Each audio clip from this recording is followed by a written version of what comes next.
John Casimero mga idol, pinakita na ang kanyang hard training mga idol sapagkat ang kanyang laban ngayong Oktubre 13.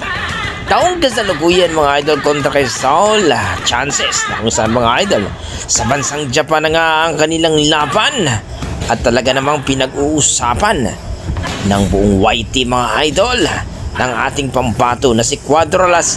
John Casimero, ang ating 3 Division World Champion mga idol, ay magbabalik sa Luna at magbibigay ng sorpresa sa Mexicano mga idol, na kung saan maraming ang naniniwala na talagang tikiu daw ang aabutin ni Saul Sanchez mga idol sa kanilang laban ngayong Oktubre 13 taong kasalukuyan. Pero bagamat mga idol, hindi po basta-basta itong kalaban ni Casimero. Kaya nga ang ating pambato na si Alas, nag-iisang angas ng Pinas, ay tudo o hard training na talaga ang tirada mga idol sapagkat gusto talagang gulpihin itong si Saul Alvarez mga idol. Saul Gago!